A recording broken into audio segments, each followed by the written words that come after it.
Hello, this is the answer key to section 10.2 student journal. It is in your packet. I am going to go through it kind of quickly. You are to check your answers and check for understanding of the material. So in section 10.2, what you need to know is that when you are given an angle and you have your parallel lines, the other angles in this picture are either equal to that angle or supplementary to it, meaning it has to add up to 180. So every angle in this example is either 110 or 70. These two angles, so it says tell which theorem to use. What you need to know is that angle 1 is 110 degrees, and you could say because they are alternate interior. That's the theorem, so alternate interior. Angle 2 is also 110 degrees. You could say that it is because it is corresponding to the given angle, but some people might remember that vertical angles are equal, so you might have said that, and that would be great. Number 2, angle 1 is 63. It is corresponding to the given angle. Angle 2 is not 63. So it is whatever 180 minus 63 is, and so it is 117. Those two angles have to be supplementary. The given angle and angle 2 are consecutive, and that would be the theorem. Angle 1 is 95. It is vertical to the given angle, and angle 2 is also 95. It is corresponding to the given angle. Number 4 on the next page, 101. Both angle 1 and angle 2 are 101. Angle 1 is vertical to the given angle, and angle 2 is corresponding. You might have said that angle 2 is alternate interior with angle 1, and that would be another reason why it is 101. Then, now we have to solve equations. Show your steps. I realize some of you might just copy what I'm doing, but you have to know how to do this in order to pass the tests and quizzes. So, when you have these angles, try to identify what kind they are. In this case, these are alternate interior angles.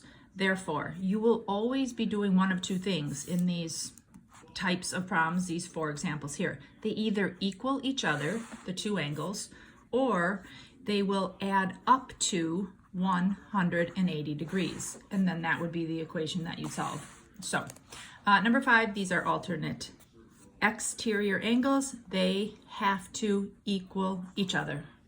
So you set them equal and solve for x. So if you subtract 12 from 110, I think you have 98. But let me double check on the calculator. 98 it is. Okay.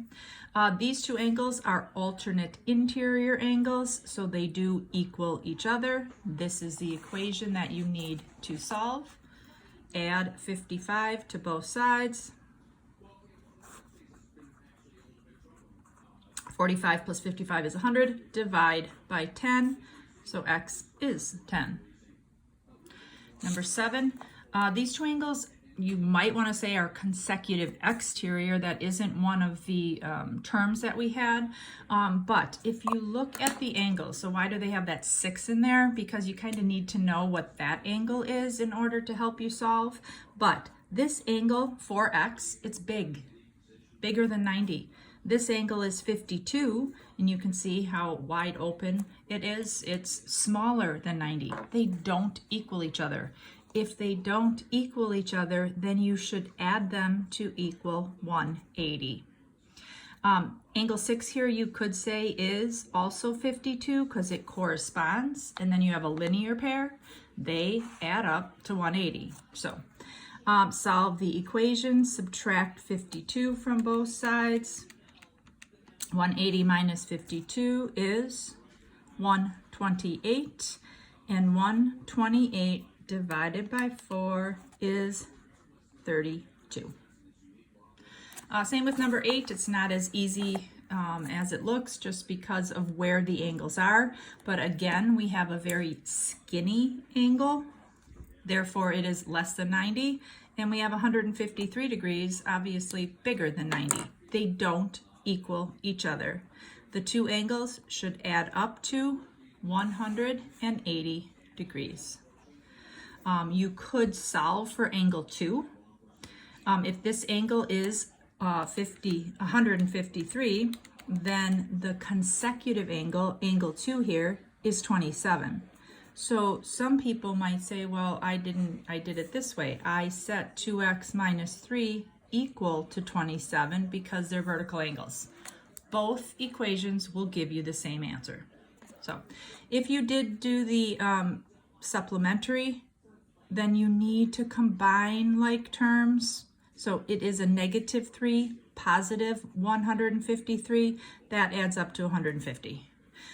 Then you can add or subtract from both sides. In this case, you would subtract 150.